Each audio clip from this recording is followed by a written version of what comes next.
this morning that I am suspending my campaign for president. I say this with a deep sense of gratitude for every single person who got in this fight, every single person who tried on a new idea, every single person who just moved a little in their notion of what a president of the United States should look like.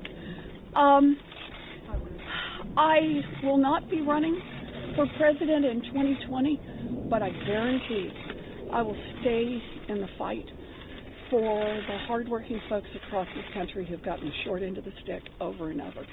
That's been the fight of my life, and it will continue to be so. Senator Warren, what guidance would you give to your supporters who don't know who to support now?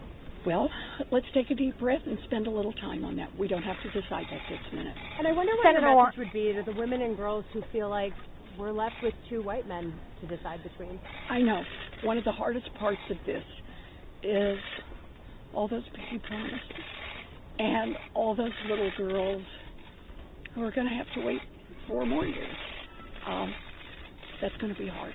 Senator Warren, will you be making an endorsement today? We know that you spoke with both Joe Biden and Bernie Sanders yesterday. Not today. Not today. I need more space around this, and want to take a little time to think a little more.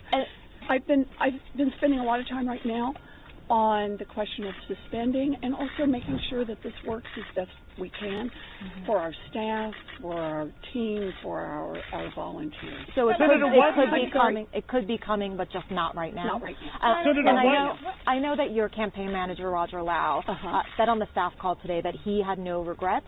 Do you feel the same way? Oh, I do. I have no regrets at all. This has been the honor of a lifetime. 10 years ago, I was teaching a few blocks from here and talking about what was broken in America and ideas for how to fix it, and pretty much nobody wanted to hear it. And I've had a chance to get out there and talk with millions of people. And, we have ideas now that we talk about that we just weren't talking about even a year ago. A 2-cent wealth tax and universal child care that could be real. We could make it happen. And canceling student loan debt for 43 million Americans and raising Social Security payments. Those are life-changing events for people. And we can actually do this. So I'm delighted to have been here and honored to have had this chance. I was told at the beginning of this whole undertaking that there are 2 lanes. A progressive lane that Bernie Sanders is the incumbent for, and a moderate lane that Joe Biden is the incumbent for, and there's no room for anyone else in this. I thought that wasn't right, but evidently I was wrong.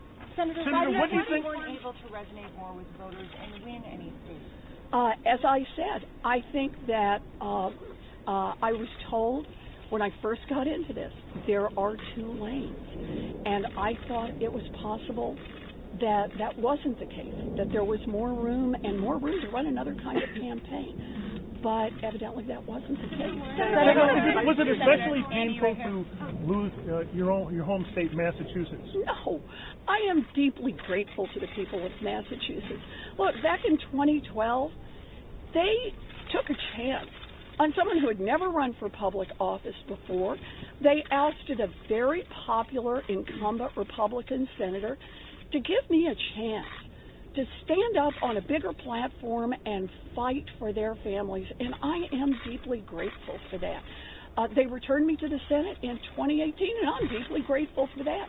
They're the reason I'm in this fight, and they're the reason I am able to stand here today. No. Hi, Annie. Hi, Senator Warren. 2 questions. Sure.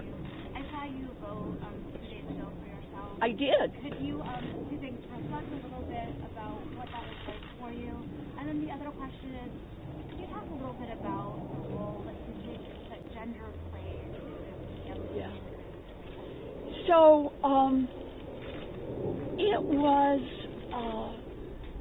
I stood at that voting booth and I looked down and I saw my name on the ballot, and I thought, wow, kiddo, you're not in Oklahoma anymore. That it really was a moment of thinking about how my mother and dad, if they were still here, would feel about this. I had gotten a long email from my nephew and how proud his dad, my brother, is, and how they were all had their plans to vote and had met other people. And it is these long times. For that moment standing in the booth, I miss my mom and my daddy. Gender in this race, you know, that is the trap question for every woman. If you say, yeah, there was sexism in this race, everyone says, whiner. And if you say, no, there was no sexism, about a bazillion women think, what planet do you live on? I promise you this, I'll have a lot more to say on that subject later on. Senator, advice to your supporters right now looking for a candidate. What is your advice to them? Obviously, I know you're not endorsing anybody, but what is your advice to them? Let's take a deep breath and think about this for a little bit longer before we all settle in. I wonder, can we ask long 2 days for you, or multiple days, to make this decision? What were you thinking about? What informed? What was the final step? This is the last. You know, a big part of it is to think about all the people who turned their lives upside down to be part of this campaign.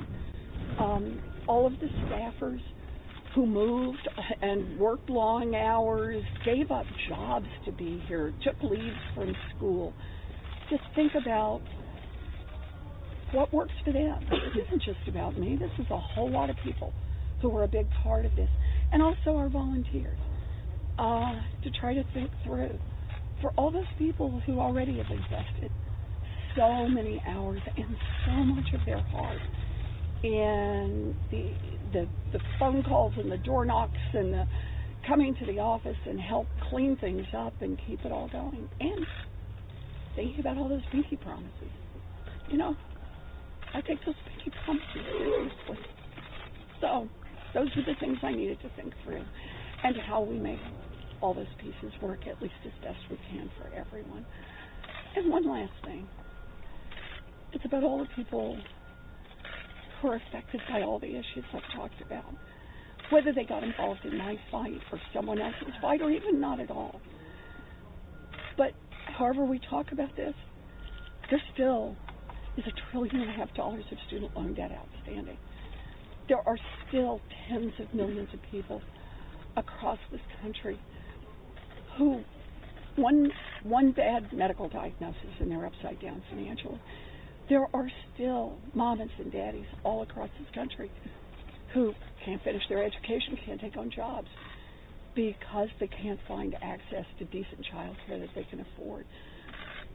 And I had to think a lot about where is the best place for me to go to keep fighting those fights, because those problems don't disappear when I stand here in front of you.